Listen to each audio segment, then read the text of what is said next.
He agreed, and she went upstairs to find something for him. She first checked his old room, but the closet was empty. Then she searched another, but it was bare as well. With no other choice, she walked into her own room and stepped into a closet she hadn't entered in a long time. The sight of the neatly arranged clothes brought back memories. His suits still hung in order, his polished shoes lined up perfectly. She hesitated before pulling out a sweatshirt and a pair of sweatpants that had never been worn. After quickly changing into her own dry clothes, she started back downstairs but paused. Felt strange, almost like fate, to see him tonight. Could he somehow sense where she had been earlier? Did he know she had gone to speak to someone about the past? Did he suspect her doubts? Downstairs, water had pooled around his feet. He asked if he could take a shower, his voice laced with exhaustion. She agreed, and they stood there for a moment, both unsure of what to say. He finally explained the reason for his visit. His ceiling had started leaking heavily, water soaking his bed. He had placed a bucket to catch the drips but had nowhere to sleep for the night. He mentioned that he had planned to stay somewhere else, waiting for the rain to ease up, but never left. She offered him his old room, but he hesitated, looking toward the door as if considering leaving. Her heart clenched at the thought. Did he really find it that unbearable to stay here? She reassured him, and after a moment he agreed. She led him upstairs, pointing out fresh sheets and towels, treating him like a guest. He made a sound, mimicking the way his ceiling had suddenly collapsed. She commented on the storm's intensity, but he compared the dripping water to an interrogation technique, making her tense. Did he even realize the weight of his words? He reached out, placing a hand on her shoulder. She froze, the unfamiliar touch sending a ripple of emotions through her. He pulled her close for a brief moment before quickly stepping away, as if realizing what he had done. A dull ache settled in her chest. This small, accidental tenderness was ill-timed, too painful to bear. As he turned toward the bathroom, she found herself lost in thought. The past had a way of creeping up, filling her mind with old wounds and unanswered questions. Her gaze drifted to another room, the closet left open, the light still on. Everything inside was untouched, just as it had been left. The carefully arranged ties, the neatly folded sweaters, the blazer hanging in perfect condition. She had kept everything exactly as it was, as if time had stood still. But she knew better. Some things couldn't be ignored forever. Some truths, once discovered, changed everything. It had been 6 months since that September night, and the usual routine was broken. The man didn't check in from work at his usual time, leaving the woman feeling a mix of frustration and suspicion. Had their conversation the previous night pushed him away? Was he punishing her? Her mind raced through possibilities, each one more troubling than the last. She called his phone repeatedly, but there was no answer. Panic gripped her as she imagined the worst. Was he with someone else? Was he doing something unforgivable? Her thoughts spiraled until the phone finally rang, breaking through her paranoia. The voice on the other end was unfamiliar. A cleaning worker at his office had found him collapsed on the floor of the executive bathroom. He had no identification on him, and since it was after hours, no one recognized him. Luckily, a doctor in the emergency room knew him and sent a nurse to make the call. The woman struggled to process the information. Her mind had been so fixated on her anger that she couldn't immediately switch to fear and concern. She kept asking the nurse to repeat what had happened, her disbelief making it difficult to absorb the reality.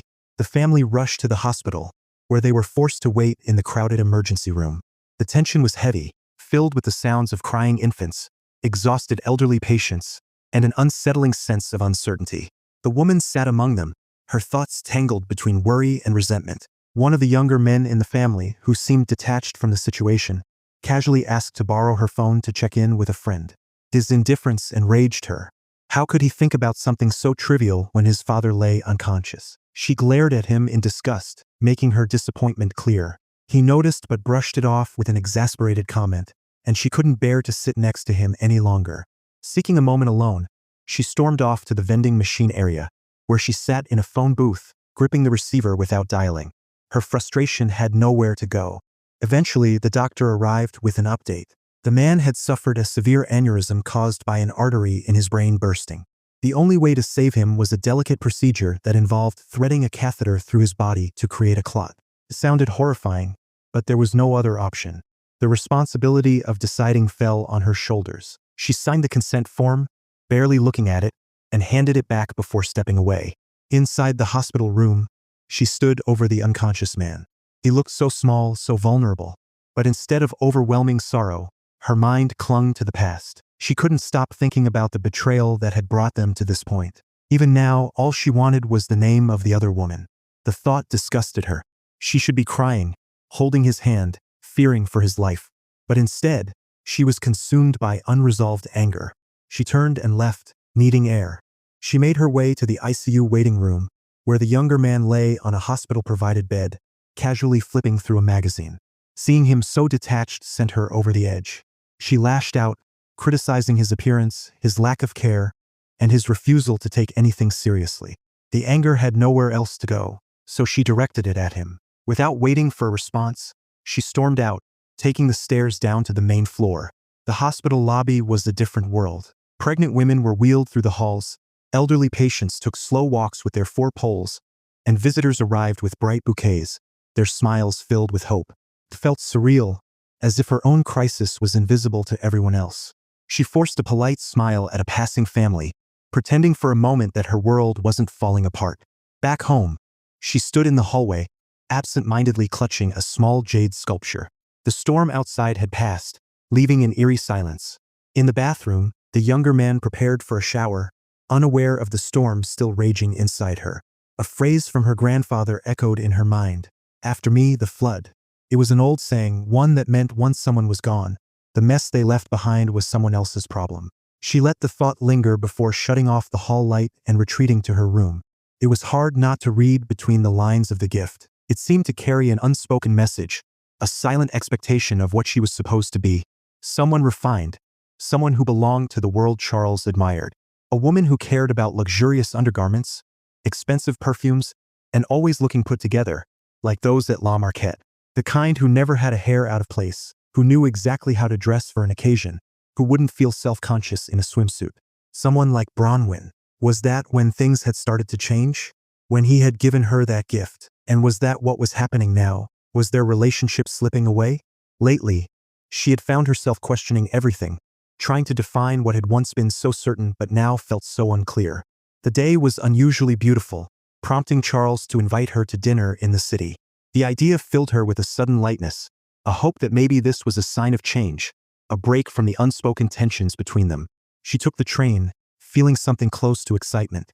How long had it been since they had gone out for a proper dinner, somewhere beyond their usual spots? Maybe this would bring them closer again. She arrived at the restaurant first, stepping into the lively atmosphere. The bar was packed, filled with people unwinding after work, chatting about their lives. She ordered a glass of wine and let herself take in the surroundings. The deep purple curtains, the open kitchen where chefs moved in a graceful rush. She realized how much she had missed the city. The energy, the anonymity, the freedom of sitting in a bar without feeling observed. Then she saw Charles waving at her from across the room. He wasn't alone. 2 familiar faces stood beside him, an old couple from his past, Nadine and Rob. She felt a surge of reluctance. She had wanted this evening to be about them, not a gathering of acquaintances from a time she no longer wanted to revisit. But there was no escaping now. She forced herself to approach, feeling a weight settle over her.